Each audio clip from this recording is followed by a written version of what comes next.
बिस्मिल्लाहिर्रहमानिर्रहीम। अस्सलाम वालेकुम viewers, welcome back to the fourth session of Python boot camp. और आज का जो हमारा टॉपिक है वो है बेसिक डाटा टाइप्स। डाटा की टाइप्स हमने देखनी है, यानी कि डाटा की अक़साम या डाटा की किस्में क्या होती हैं, और पाइथन में या पाइथन प्रोग्रामिंग लैंग्वेज में डाटा की टाइप्स से मुराद क्या है, इससे मतलब क्या है, इसका मतलब क्या है। क्योंकि अगर आप कोई बड़ा कोड लिखते हैं पाइथन के अंदर, कोई कोडिंग करते हैं, तो जब तक आपको ये नहीं पता कि जो आप लिख रहे हो वो क्या लिख रहे हैं, ठीक है, आपको नहीं पता कि नंबर क्या है, इसमें जो इंग्लिश लिख रहे हैं उसे क्या कहा जाता है, जो नंबर्स लिख रहे हैं उन्हें क्या कहा जाता है, तो तब तक आप आगे नहीं बढ़ सकते। डाटा की टाइप्स का मतलब ये है कि जो कुछ आप लिख रहे हो उसका नाम क्या है, ठीक है, उसका नाम हमने जानना है। मिसाल के तौर पर हम आगे चल के देखते हैं कि ये वही बात बता रहा है आपको कि जब आप बड़े बड़े कोड्स लिखते हैं अपने लैंग्वेज के अंदर, तो उससे पहले कुछ बिल्डिंग ब्लॉक्स होते हैं, कुछ बुनियादी बातें होती हैं जो कि जानना ज़रूरी होती हैं। वो बुनियादी बातें कहलाती हैं डाटा की टाइप्स, ठीक है। डाटा हर वो चीज़ है जो कि आपको पाइथन के अंदर नज़र आएगा, ठीक है, जिसको देखकर और उस पर कुछ काम करके, कुछ उस पर कैलकुलेशन करके आप ऐसा रिज़ल्ट निकालते हैं जो कि आपको समझ में आ जाता है, उसको डाटा कहा जाता है। एक ऐसी चीज़, कोई भी ऐसी चीज़ जिसको देखकर उस पर कुछ कैलकुलेशन करके एक ऐसा रिज़ल्ट निकालते हैं जो कि आपको समझ में आ जाता है, ठीक है। वो तो जो समझ में चीज़ आ जाती है वो तो होती है इंफॉर्मेशन, लेकिन जिस चीज़ पर आपने कैलकुलेशन की है वो थी आपकी डाटा, वो आपका डाटा था। अब वो डाटा मुख्तलिफ उसकी उसकी टाइप्स हैं, वो टाइप्स हमने देखनी है, क्योंकि जब तक वो टाइप्स आप नहीं देखेंगे, तो यही सेकंड पॉइंट में बता रहा है कि ये बेसिक बिल्डिंग ब्लॉक्स हैं। तो जब तक आप वो नहीं देखते डाटा की टाइप्स, तो आप बड़े कोड नहीं लिख सकते। तो हम ये जल्दी से देखते हैं कि डाटा की टाइप्स क्या क्या हैं। ये आपको नज़र आ रही हैं यहाँ पर कि डाटा की जो टाइप्स हैं वो क्या क्या हैं। ये मैं एक एक करके अभी आपको समझाता हूँ। इसमें जो सबसे पहली टाइप है डाटा की, वो है, उसे कहा जाता है इंटीजर्स। इसमें से बहुत से लोग, आप में से जो व्यूअर्स हैं, हमारे लिसनर्स हैं, वो जानते भी होंगे इंटीजर्स। तो पाइथन के अंदर इंटीजर्स को रिप्रेजेंट किया जाता है आई एन टी से। आई एन टी का मतलब है इंटीजर्स, उसका मतलब होगा। और मज़ीद इसका मतलब क्या है, होल नंबर्स, यानी कि 300 200 जिसमें पॉइंट नहीं है, हर वो नंबर जिसमें पॉइंट नहीं है वो क्या कहलाएगा, इंटीजर। यानी कि उसकी डाटा टाइप क्या होगी, इंटीजर, और उसको हम रिप्रेजेंट करेंगे आई एन टी से, ठीक है। तो ये देखें, ये आपका डाटा हो गया और ये इसकी टाइप हो गई आई एन टी। तो इसके बाद जो नेक्स्ट डाटा की टाइप है उसे कहा जाता है फ्लोटिंग पॉइंट। और फ्लोटिंग पॉइंट हर वो नंबर होता है जिसमें आपके पास डेसिमल आ जाए, पॉइंट आ जाए, और इसको आप रिप्रेजेंट करेंगे पाइथन के अंदर फ्लोट से, इस कीवर्ड से, FLOAT। तो जब भी हम कहेंगे कि किसी भी नंबर के साथ फ्लोट लिखा हुआ आ जाए, तो हम कहेंगे इसकी जो डाटा टाइप है वो फ्लोट है। या आपको सिर्फ ये नंबर दे दिया जाए 2.3 और आपसे कहा जाए कि पाइथन में इसकी डाटा टाइप क्या है, तो आप कहेंगे फ्लोट। मैं पाइथन में इसलिए बोल रहा हूँ क्योंकि इस वक्त हम टारगेट कर रहे हैं पाइथन को। बाकी लैंग्वेजेस में भी इसकी डाटा टाइप फ्लोट ही होती है, लेकिन हम उसको टारगेट इस वक्त नहीं कर रहे हैं, हम पाइथन को टारगेट कर रहे हैं, इसलिए मैं पाइथन ही का वर्ड यूज़ करूँगा। जो थर्ड डाटा टाइप है उसे कहा जाता है स्ट्रिंग्स। याद रखें, स्ट्रिंग्स हर वो डाटा होगा जो कि इन्वर्टेड कॉमर्स के अंदर या सिंगल कोट्स के अंदर लिखा जाएगा। देखें, ये हेलो जो लिखा हुआ है ये इन्वर्टेड कॉमर्स के अंदर लिखा हुआ है, और सेमी जो लिखा हुआ है या कोई भी नाम वो सिंगल कोट्स के अंदर लिखा हुआ है। या इवन आप कोई इंटीजर, ये देखें 2000 एक इंटीजर है, लेकिन आपने इसको इस वक्त इन्वर्टेड कॉमर्स के अंदर लिख दिया, तो अब ये इसकी जो डाटा टाइप है वो इंटीजर नहीं होगी, वो क्या होगी, स्ट्रिंग। और स्ट्रिंग को आप रिप्रेजेंट करते हैं STR से। यानी कि आसान में आपको ये बता दूं कि कभी भी कुछ भी आप सिंगल कोट्स के अंदर या डबल कोट्स के अंदर लिखोगे, तो अब वो क्या कहलाएगा, स्ट्रिंग। उसकी जो डाटा टाइप है, जो डाटा की किस्म है, उसे कहा जाएगा स्ट्रिंग, ठीक है।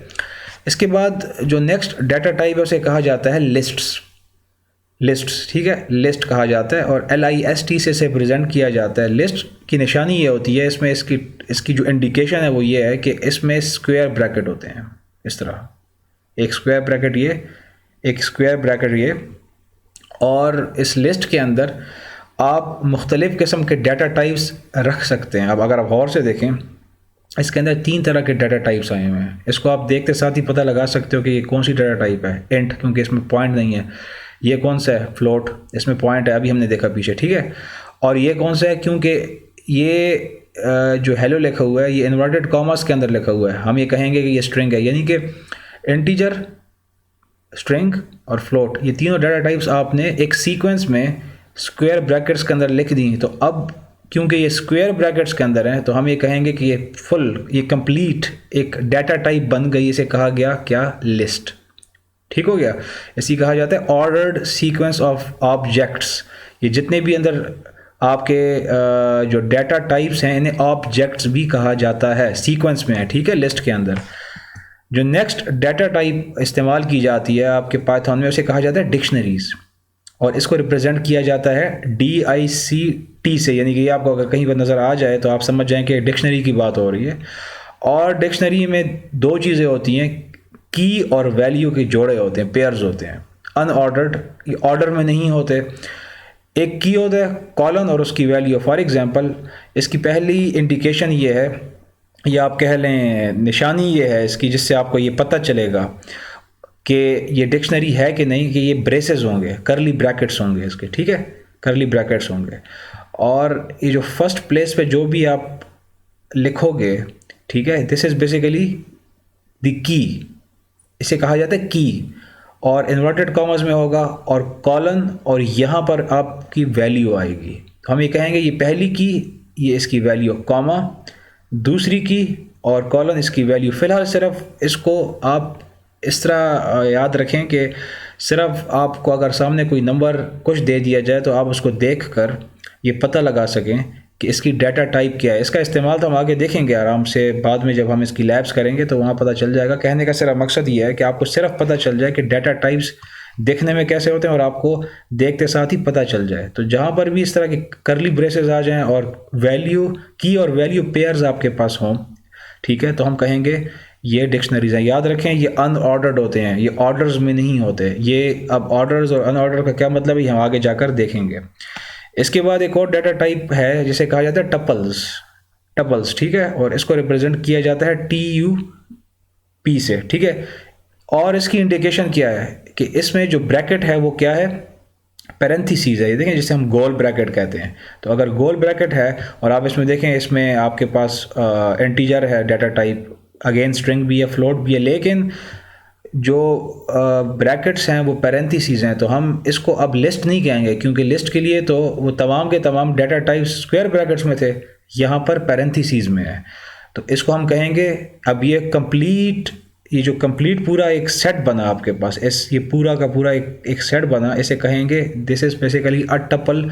और यहाँ पर एक वर्ड यूज़ किया जाता है इम्यूटेबल। इम्यूटेबल का मतलब होता है आप इनको चेंज नहीं कर सकते। अगर आपने एक बार एक टपल बना लिया और उसमें ये 3 डाटा टाइप्स रख दी आपने, अब आप चाहते हैं कि नहीं ये पहली जो डाटा टाइप थी 10, इसको मैं चेंज करके कुछ और यहाँ पर लगा दूँ, तो आप नहीं कर सकेंगे।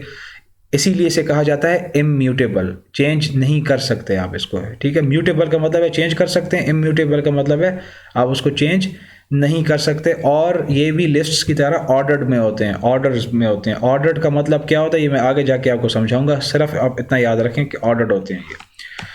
जो सेकंड लास्ट डाटा टाइप हमने देखनी है आज वो है सेट्स।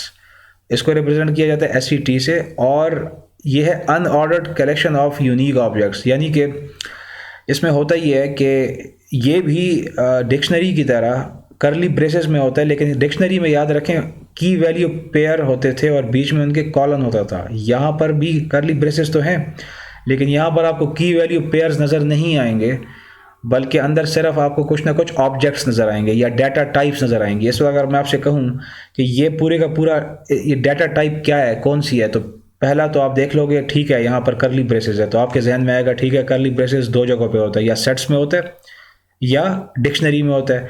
लेकिन ये डिक्शनरी नहीं हो सकता। ये इसलिए नहीं हो सकता क्योंकि यहाँ पर हमें कोई की वैल्यू पेयर नज़र नहीं आ रहा। की वैल्यू पेयर का कैसे पता चलेगा हमें? उसके बीच में कॉलन होता है, ठीक है, ये अंदर एक कॉलन होता है, यहाँ पर तो नज़र नहीं आ रहा आपको, तो डिक्शनरी नहीं है। ये क्या हुआ आपका एक सेट है, ठीक है। यूनिक ऑब्जेक्ट्स है। यूनिक का मतलब ये है कि अगर यहाँ पर आपने एक स्ट्रिंग लिखा है ए, स्ट्रिंग में क्यों कह रहा हूँ क्योंकि इन्वर्टेड कॉमर्स में है, तो इसको आप दोबारा नहीं लिख सकते, रिपीट नहीं कर सकते, ठीक है, तो यूनिक का मतलब ये होता है। और दिस इज़ अगेन अनऑर्डर्ड, ठीक है, ये अनऑर्डर्ड होते हैं सेट्स के ऑब्जेक्ट्स। ये आगे जाके आपको समझ आ जाएगा सारा, लेकिन जस्ट आपको to let you know that what are basically the differences between all these data types के, आपको जस्ट देखते साथ पता चल जाए कि ये डाटा टाइप कौन सी है। बस इसका सिर्फ आज का हमारे सेशन का मकसद ये है। और जो लास्ट आपकी डाटा टाइप है उसे कहा जाता है बूलियंस। बूलियंस को रिप्रेजेंट किया जाता है बूल से। तो इसके लिए सर आप याद रखें कि बूल जहाँ पर भी आएगा वहाँ पर दो वैल्यूज़ इस्तेमाल की जा रही होंगी, ट्रू या फॉल्स, ट्रू या false.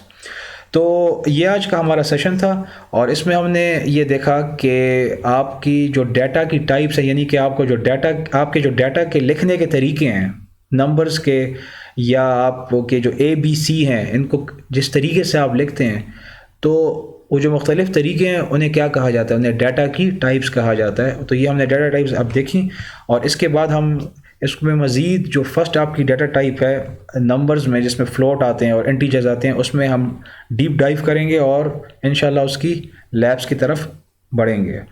Thank you very much. I will see you in the next class.